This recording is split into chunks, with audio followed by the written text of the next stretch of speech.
पुण्यात्माओं, इस भक्ति मार्ग का ये दास डॉक्टर है और कोई नहीं पृथ्वी पे, बाकी सब मरीज हैं।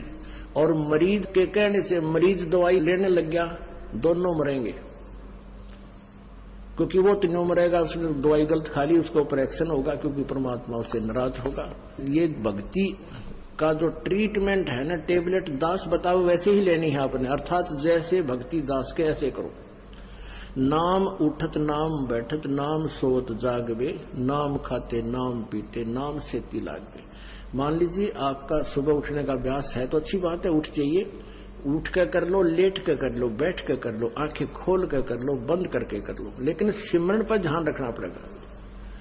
मैं क्या सिमरन कर रहा हूं, किस मंत्र का जाप कर रहा हूं, उस मंत्र पर सुरत निरत मन। और चौथा ये श्वास, पवन जिसको बोलते हैं, ये चारों मिलाकर करनी पड़ेगी। और इसको चाहे इस सिमरन को आप माला से कर ले या बिना माला से कर ले, वो आपकी इच्छा। जैसे पहली वाले बच्चे होते हैं, जैसे कलम तख्ती पर लिखते हैं, बार बार उसको मिटाते थे, लिखते हैं, फिर बड़े होकर के उनको ना आवश्यकता पड़ती है तो कोई आवश्यकता नहीं। लेकिन माला से जाप करना अच्छा है, बुरा नहीं, क्योंकि परमात्मा कहते हैं ऐसे जाप ना करो जैसे माला तो कर में फिरे और जीव फिरे मुख माही, और मनवा तो 14 पर ये सुमरण नहीं। माला आपके हाथ में है, आप मणियां तो फेर रहे हो, मन का फेर रहे हो, और जीभ भी बोल रही है, मन उस पर लगा नहीं, तू बोल क्या रहा है, कहती ये सिमरण नहीं है। कर का मन का डार के मन का फेर, यानी केवल हाथ से मन का फेर रहा, इससे नहीं लाभ होगा। मन को इस श्वास के ऊपर लगा, यानी सांस का सिमरन करते हो तो आपको ये ज्ञान होना चाहिए मैं बोल के रहा हूं। जैसे सुमन करते हो, बाहर कौन सा मंत्र बोल रहे हैं, छोड़ रहा हूं, उसके ऊपर ध्यान हो मैंने श्वास से क्या बोला।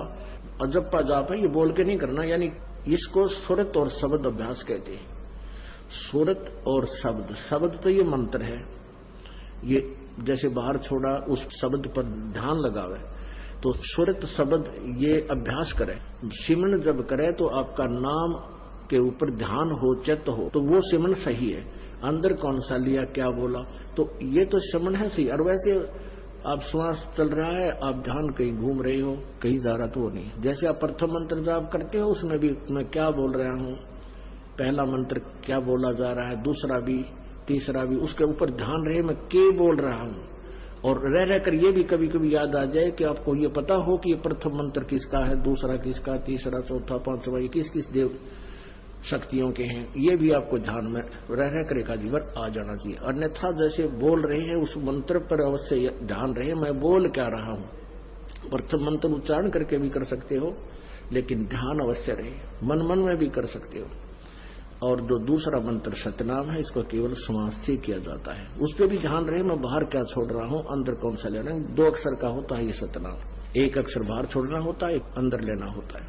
तो मैं क्या बाहर छोड़ रहा हूं, क्या अंदर ले रहा हूं, कौन सा मंत्र मैंने जाप किया है, उस पर चित्त रहे, वो शब्द रहे, सुरत शब्द, उस शब्द पर या सुरत रहे, ये ध्यान रहे, इसको सुरत शब्द अभ्यास कहते हैं। ये दूसरे नकली पंथाड़े कहते हैं सुरत और शब्द का ध्यान करें, 2.5 घंटे सुबह, 2.5 घंटे सामने बैठ जाए, को लूसा गाड़ गए, और फिर कहते अंदर शब्द सुनना है, ये सुरत शब्द अभ्यास है। अरे झूठा ज्ञान ध्यान कहाँ ला रहे, तेरा ज्ञान ही व्यर्थ है, तुम ढूंढ कहाँ रहे हो, ये बाद में जा चतुराई। इस नाम के सिमरण से आपके अंदर वो धुन प्रकट होएगी, और जो वास्तविक धुन, ये तो काल की धुन है जो शरीर में तुम सुनोगे, इससे बाहर सचखंड के अंदर जो सुरत है वह शरीर से बाहर निकलकर आत्मा फिर सुनेगी। शरीर में रहते हुए आपका एकदम सूक्ष्म शरीर बाहर चढ़ेगा और फिर वो धुन सुनाई देगी। शरीर में रहते हुआ धुन परले पार वाली नहीं सुन सकते, ये मूर्ख बना रखा था हमारे को। सुरत शब्द अभ्यास का गाटा जोड़ रहे थे और सुरत का बेरा न शब्द का पता। शब्द क्या, शब्द यानी मंत्र, अक्षर जिसका हम जाप कर रहे हैं उसको शब्द बोलते, और सुरत उसको पर ध्यान रहे, ये सुरत शब्द अभ्यास है। कबीर कलयुग आए कह किए बहुत जो मीत, जिन बांधा एक से ते सुख सोव न चीत। कबीर गुरु मर्याद न भक्तिपन, नहीं पिया का अधिकार, कह कबीर व्यभिचारिणी का कहीं नहीं सत्कार। अब जैसे अभी आपको पता है कि वो दो निकम्मी आत्मा, एक ने कहा इसमें भगवान आता है, 10-20 भगत खराब हो गए थे, उनका पता लगा, उनको डांटा धमकाया निकम्मियों को कि तुम बर्बाद हो जाओगे, इसी ये दुष्ट किरा कितने धक्के खानते आंडे। पहले भी कबीर साहब की वाणी यही थी, गीता जी भी यही थी, वेद भी यही थे, किसी ने कह भी नहीं पता था। इस दास से थोड़ा बहुत ज्ञान सुन के पंसारी बनना चाहते हैं, हमने तो बड़े बड़े ढाणे हैं, ये दो कुतरू फेर पैदा होते हैं। कहते हैं संगत माए कुसंगत उपजा, जैसे बन में बांस, पाग किस आग लगा दे करे बनखंड का भी नाश। ऐसे दुष्ट टाइप के इंसान होते हैं जो संगत में से कुसंगत उपजती है। जैसे वन के अंदर बांस उग जाता है, वन में बांस होता बम्बू, वो क्या होता है कि जब तेज हवा चलती है तो ऐसे थपेड़े लगते हैं, वो ऐसे आपस में घिस के और उन बांसों से आग लग जाती है और पूरे दावानल का रूप धारण कर लेती है, पूरे बनखंड को, पूरे जंगल का नाश कर देती है। कहते हैं ऐसी नकमी आत्मा जो होती है वो संगत में से कुसंगत उत्पन्न हो जाती है, वो आपस में बकवास करके पूरी संगत का नाश कर देते हैं। तो ऐसे